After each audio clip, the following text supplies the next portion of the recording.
മുല്ലപ്പെരിയാർ അണക്കെട്ടിലെ ജലനിരപ്പ് ഉയരുമ്പോൾ ജനങ്ങളുടെ ആശങ്കയും ഉയരുന്നു. ജലനിരപ്പ് 142 അടിയോടടുക്കുമ്പോൾ ഭീതിയോടെയാണ് തീരദേശത്തെ ജനങ്ങൾ ഓരോ ദിവസവും തള്ളി നീക്കുന്നത്. ജനങ്ങളെ സർക്കാർ അവഗണിക്കുകയാണെന്ന് തീരദേശവാസികൾ പറയുന്നു. ആരുണ്ട് ഇനി ആര് രക്ഷിക്കുന്നു? ഇനി ദൈവം രക്ഷിച്ചാലുണ്ട്, അല്ല ആരുമില്ല. പെരിയാറിന് തീരത്ത് താമസിക്കുന്ന മേരി മാത്യു എന്ന 92 വയസ്സുകാരിയായ വല്യമ്മയുടെ വാക്കുകളാണിത്. ഉറക്കം നഷ്ടപ്പെട്ടിട്ട് ദിവസങ്ങളായി. ജലനിരപ്പ് 142 അടിയാവുന്നുവെന്ന് കേട്ടപ്പോൾ മുതൽ മനസ്സിലാദ്യമാണ്. ഭീതിയോടെയാണ് ഓരോ ദിവസവും തള്ളി നീക്കുന്നത്.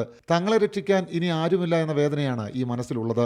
ഇതുപോലെ തന്നെയാണ് തീരദേശത്തെ ഓരോ കുടുംബങ്ങളുടെയും അവസ്ഥ. ജലനിരപ്പിനേക്കാൾ ഉപരി ആശങ്കയും ഉയരുമ്പോൾ സർക്കാരിന്റെ ഭാഗത്തു നിന്നും നടപടി ഉണ്ടാകാത്തതിൽ ഇവർക്കുള്ള വിഷമം പറഞ്ഞറിയിക്കാനാവില്ല. കാര്യങ്ങളൊക്കെ മുമ്പോട്ട് പോകുമ്പോഴത്തേക്കും വളരെ വിഷമത്തിലേക്കാണ് പോയിക്കൊണ്ടിരിക്കുന്നത്.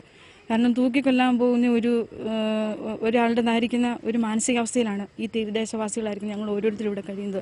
മുല്ലപ്പെരിയാർ അണക്കെട്ടിലെ ജലനിരപ്പ് 140 അടിയാകാറായതോടെ ജില്ലാ ഭരണകൂടം 8 കൺട്രോൾ റൂമുകൾ തുറന്നിട്ടുണ്ട്. അതുകൊണ്ട് മാത്രം ആശങ്കയേറ്റാൻ കഴിയില്ലെന്നാണ് തീരദേശവാസികൾ പറയുന്നത്.